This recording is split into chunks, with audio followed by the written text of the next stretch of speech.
Expo.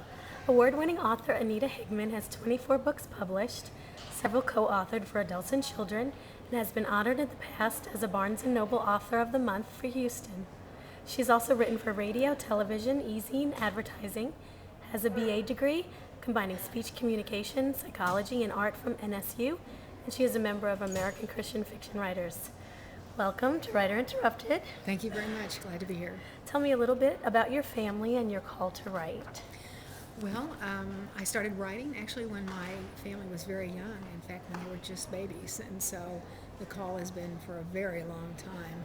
And they've been a part of this. They've watched right from the very beginning when I was first struggling to right now to the 24th book. And so they have pretty much seen all of it. And it was a great career, just talking about how to work that with family. It was a great career to have with family because I could write books and I yet could be at home with them because kids really need not only quality time, but they need quantity time. And so I spent a lot of time at home, but when they were taking naps and at night and when they were watching Mr. Rogers or something, I could spend some time writing. And then when I wasn't writing, I could always be thinking too, because writers do that. We'll think of things way ahead of time, and then by the time we get to the computer, we sort of have flying fingers then. Mm-hmm. And you said you started writing when your kids were little. Yes. How did you first get your big fiction book deal? When was that?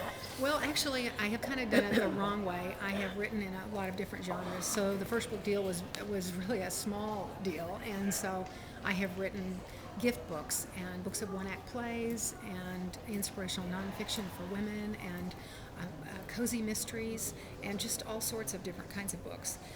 It was a lot of fun to do it that way, but it was not the right way because every time you're building up a readership, you leave them all behind and start a whole new genre. And so I just kept starting over for so many years that it was difficult. That's why I don't have a huge readership. But I have an excellent agent. He's going to help me keep focused, and I'm going to try to stay put. I enjoy what I do now. Good. And who's your agent? Chip McGregor. Oh, he's mine too. Oh, I didn't know that. Yeah. He's a great agent, isn't he? Yes. He's going to like this too, huh? Yes. Well, I think you might have answered some of my next question. What's your favorite genre? What is the one that you're sticking with now? Well, I'm writing for Summerside Press, and this book is Love Finds You in Humble, Texas.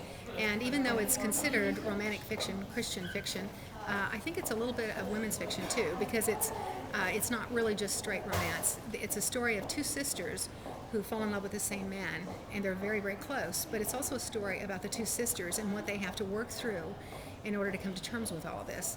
And so it's I love the way they allowed me to keep my writing style in there and just let me be me. Well, so I really appreciate that. So I want to stay put with either women's fiction with romance or romance with kind of women's fiction mixed. I know that sounds a little crazy, but there's a little bit of meaning to the madness there. So do you have another book coming out with Summerside? Yes, I believe so. It's going to be Love Finds You in Noel, Missouri, and so it will be a Christmas book.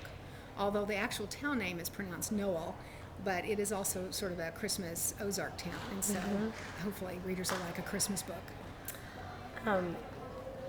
You keep answering my questions ahead of time. What do you hope to accomplish through your novels? Well, I guess I would like to have people in general, a general theme that I always seem to go back to is that life is full of really, really shattered moments. I mean, it really is. This is a really hard life at times. And through the light of His grace, those things can be made into something truly beautiful. And I guess that would probably be the main theme that runs through my books, but also something that I feel that, that I want to let readers know about more than anything. So is writing your full-time job now? Yes, it is. Writing and promoting and some speaking. Not a lot of speaking, but... So is your life crazier now or when you had little kids? Oh, now nobody's ever asked me that. It was crazier in a different way because you'd be in the middle of a child who might not be feeling well and you changing dirty diapers and just all the things that it takes to the amount of time and love and effort to raise children to be, great Christian citizens, and that's what I dreamed of doing, and I hope that they are. I believe they are. And I have totally forgotten where I was going with that. I forgot what the question you were asking. That was an impromptu question. Which is your life crazier now or then? Oh, well, like I said, it's a different kind of crazy because back then you had an awful lot of things you have to deal with in raising kids. And now I have empty nest, and so it's just a different kind of crazy. So they're both their own fun kind of crazy, I guess. Do you experience writing interruptions at this stage of your life? Not so much now. I did a great deal when the kids were growing up. You know, I was interrupted continuously because, well, their needs came first, you know, always. And so I had a lot of interruptions. But that was probably a good discipline. Learning how to write in difficult circumstances, writing, you know, all the time, no matter what. You know, because I would take little bits of time, you know, if they were ill or something, if they were down once again, down for a nap or something, I would be using that time as best I could. So I was interrupted a great deal.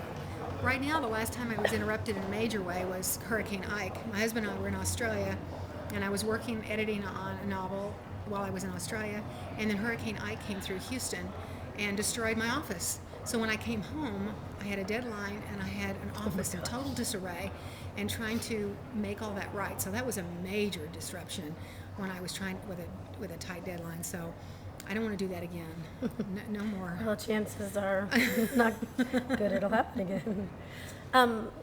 Throughout your years writing, was there ever a time that God told you to set aside your writing for a period? No, I don't believe he's ever done that. However, there was a time many, many years ago when I had received enough rejection and enough frustration in the business that I had finally just put it aside myself for a little while, for some months.